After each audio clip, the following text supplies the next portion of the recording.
Merci à Instant Gaming d'avoir sponsorisé cette vidéo. Si vous hésitiez à sauter le pas en achetant votre prochain jeu, alors j'ai peut-être ce qu'il vous faut. Instant Gaming, c'est le site de référence pour pouvoir acheter ces jeux moins chers avec des réductions hyper intéressantes et disponibles toute l'année. Que vous connaissiez le site ou non, je vous encourage vivement à y faire un tour, puisqu'il est très régulièrement mis à jour avec des offres toujours plus intéressantes. D'ailleurs, restez attentifs puisqu'il y a souvent des concours pour vous permettre de gagner le jeu de votre choix. N'hésitez pas à checker si c'est le cas en ce moment ou à prendre vos jeux moins chers dès maintenant avec le lien que je vous mets en description. Vidéo. Après le Kamehameha, un des pouvoirs les plus mythiques de l'univers de Dragon Ball vient sans doute la téléportation. En se concentrant légèrement, Son Goku est capable de se déplacer d'un endroit à un autre et ce, peu importe la distance. Seule contrainte, pour pouvoir se téléporter, Goku doit au préalable avoir visité le lieu vers lequel il se dirige ou bien détecter une énergie qu'il pourra ensuite rejoindre immédiatement. Le tout fonctionne bien sûr sans limite de distance, ce qui dans la réalité serait quand même super pratique. Mais justement, avec les contraintes des lois de la nature, est-ce que la téléportation pourrait un jour exister? Est-ce qu'elle permettrait d'être utilisée avec des humains? Et comment fonctionnerait-elle? Mesdames et messieurs, bienvenue dans ce nouvel épisode de Science vs Pop Culture. Aujourd'hui, je vous propose de découvrir la téléportation de Goku. En vrai, c'est possible? Magie sur la poire fendue. J'espère que vous allez bien et que vous êtes prêts pour de nouvelles connaissances. C'est parti. Alors, avant de commencer, faisons d'abord une petite précision sur ce qu'on appelle téléportation. Parce que si vous êtes un habitué de DBZ, alors vous savez qu'il est parfois très difficile de ne pas la confondre avec la super vitesse. Un indice assez clair pourtant, quand on entend ce bruit, c'est une téléportation. Pour pouvoir la maîtriser parfaitement, Son Goku a dû s'entraîner pendant 1 an. Et pourtant, en apparence, ça semble très simple, puisque pour l'exécuter, il suffit de poser ses doigts sur son front et de se concentrer suffisamment pour pouvoir apparaître instantanément ailleurs. Dans l'animé, on découvre même ce que Goku voit à ce moment. Une sorte de zone de transition qui semble tordre l'espace-temps pour nous donner cette impression de déplacement instantané. Et bien que tout ça semble hyper stylé, je vous conseillerais de bien être attentif à ce qui va suivre avant de souhaiter avoir le pouvoir du Super Saiyan. Et pour ce premier point, va falloir prendre un peu de recul. Littéralement, la vitesse de rotation de la Terre. Sans le savoir, depuis votre naissance, vous parcourez une distance d'environ 40 000 km à cause de cette rotation. Pas facile de s'en rendre compte, surtout un dimanche après-midi, mais pourtant, la rotation de la Terre vous fait vous déplacer à plus de 1600 km/h.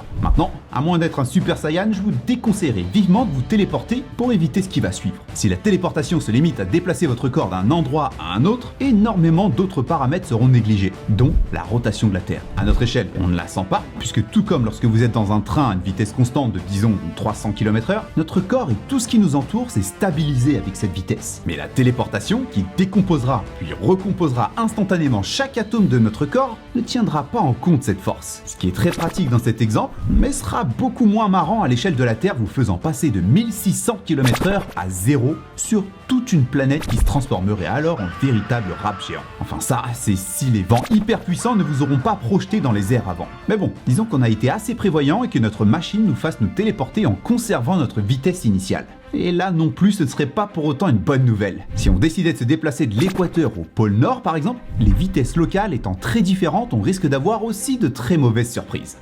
Et comme on est loin d'avoir la résistance debout, vaudrait mieux prévoir ça dans nos calculs. Voilà, notre machine est maintenant capable de prendre en compte la rotation de la Terre. Un peu comme le fait celle de Rick et Morty en maintenant notre vélocité au passage. Mais alors qu'on voulait bien faire les choses, on vient juste d'empirer la situation. Surtout si on décidait de se téléporter de l'autre côté de la planète. Toujours avec notre vitesse de plus de 1600 km/h, si notre portail avait le malheur d'être dans le mauvais sens, on se retrouverait alors à voyager à 1600 km/h sur une planète qui défile sous nos pieds aussi rapidement, nous faisant atteindre plus de 3200 km/h. Pour pouvoir fonctionner, ce portail aura tout intérêt à garder un sens et un sens unique pour éviter de nous faire apparaître dans un monde aussi hostile que Namek. Et tout ça, c'est dans le cas où on aurait eu la chance de viser assez juste pour atterrir sur la Terre. Prenons encore du recul. Non, encore plus. La Terre tourne sur elle-même, ok, mais aussi autour du Soleil. Et bien que les 1600 km/h de rotation sont impressionnants, ici, c'est à 107 000 km/h qu'elle file autour de notre étoile. Si tout comme pour la téléportation de Son Goku, il nous faudrait disons ne serait-ce qu'une seconde pour se téléporter, et qu'on le faisait du pôle Nord au pôle Sud,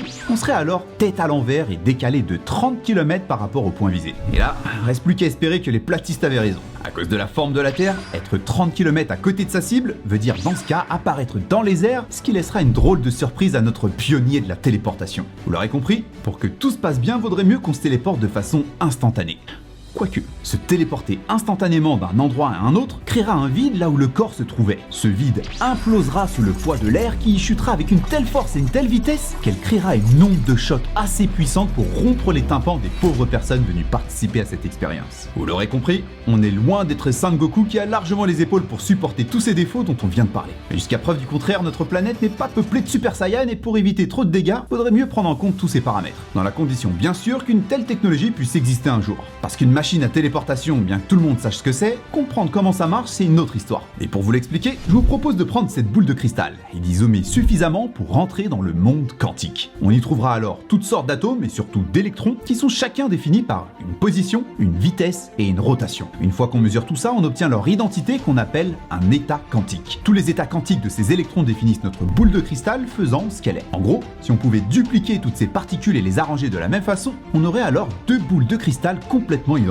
Et quand je dis identiques, je veux pas dire qu'elles se ressemblent, mais bien qu'elles sont identiques au niveau moléculaire. Bon, bien sûr, c'est impossible. En tout cas au niveau macroscopique, puisque le monde de l'infiniment petit, lui, cache de belles surprises. L'intrication quantique. Deux particules, comme des photons, que l'on fait interagir ensemble et qu'on sépare ensuite. Au moment de les séparer, on se rend compte qu'elles se comporteront exactement de la même façon. Et ce, peu importe la distance. Encore plus étonnant, les informations contenues dans la première particule, qu'on appelle qubit, seront instantanément envoyées à l'autre particule dès qu'elle sera modifiée. Et ce, qu'elle se situe proche ou de l'autre côté de la galaxie. Bien que ce soit à l'échelle d'une particule, on a affaire ici à une véritable téléportation. C'est un phénomène qui est encore très peu connu de la science actuelle et qu'Einstein lui-même appelait action fantôme à distance. Mais cette magie a cependant une limite. Tout comme Goku a besoin d'avoir visité un endroit avant de pouvoir s'y téléporter, pour pouvoir rendre cette téléportation possible, il aura fallu au préalable les intriquer, ce qui implique de les avoir eus physiquement exactement au même endroit avant de les avoir déplacés ailleurs. L'autre inconvénient,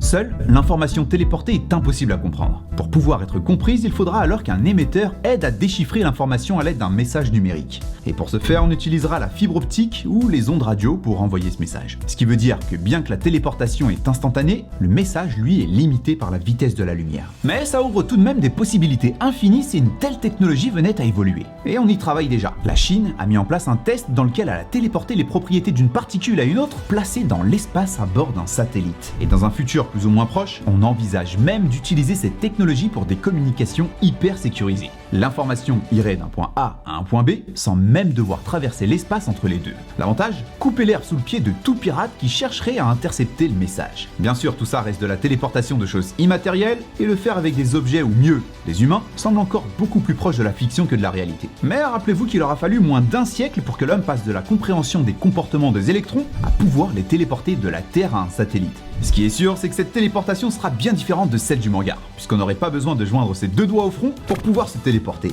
Mais j'espère que les fans de DBZ seront toujours présents pour perpétuer la tradition. En attendant, c'est tout pour moi, j'espère que cette vidéo vous aura plu. Si c'est le cas, vous savez quoi faire. Maintenant, comme d'habitude, c'est à vous de jouer entre la téléportation, la super vitesse et la force d'un Super Saiyan. Quel pouvoir vous choisiriez? Dites-le moi en commentaire. Merci à Instant Gaming d'avoir sponsorisé cette vidéo. N'oubliez pas, je vous mets les liens en description. En attendant, c'est tout pour moi. Je vous dis à la prochaine pour de nouvelles connaissances. Peace.